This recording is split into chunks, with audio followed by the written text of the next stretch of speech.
Movies are like gadgets.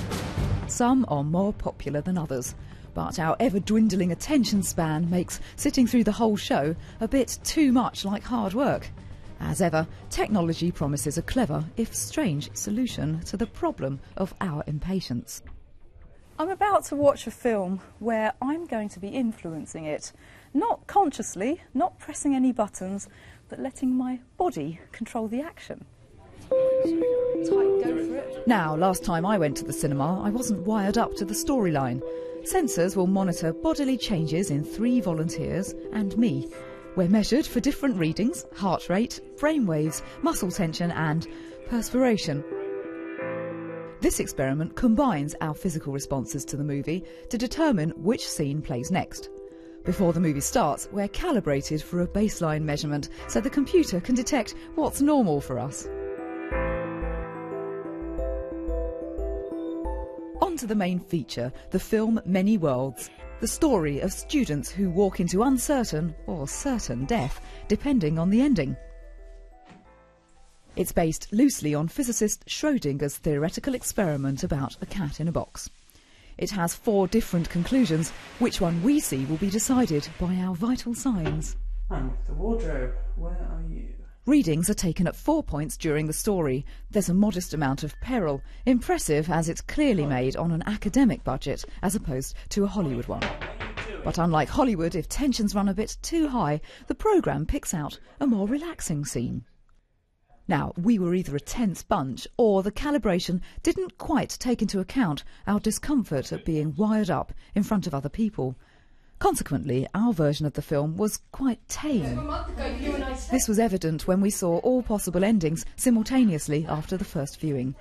If this catches on, actors might have to work up to 4 times harder for their moment in the spotlight.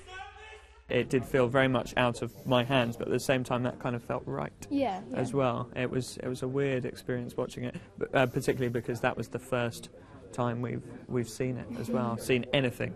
Even you know a snippet. Yeah, which they wouldn't even let us watch it back during filming. So. No, they didn't.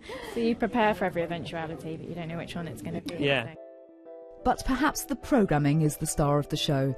Visual software called Max MSP analyses the audience data.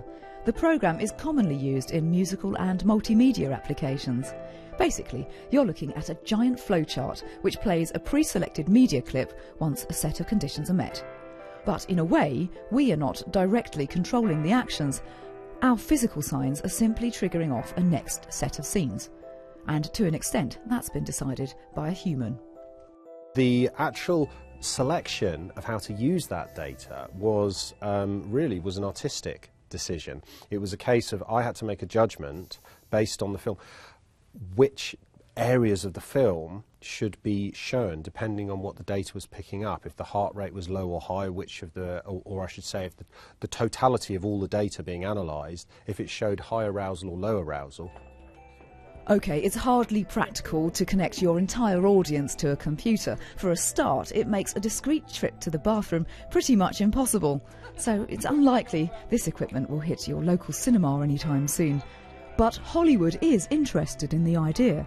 See, before a film is released, movie execs run test screenings on audiences or focus groups. Usually they're run by humans, not machines. But collecting physical data by computer would certainly be more efficient and possibly more revealing. One big player and one medium player have contacted me, and I do think there is a future for this stuff. Focus groups are used for a reason. In mass media, you're releasing stuff to so many people, and once it's out there, it's out there. There's nothing you can do. And so trying to test it and work out how an audience reacts, it's a sensible thing to do to a degree. But what happens if, once you've released it out there, you can change it, maybe just in subtle ways? You only need to make subtle changes to make big emotional differences. Like every business, show business is always on the lookout for that competitive edge. But the best movie directors know how to generate and manipulate the human condition, perhaps because they are human. So, letting machines determine the outcome of something as emotional as a feature film could leave us cold, at least until someone's written the right programme.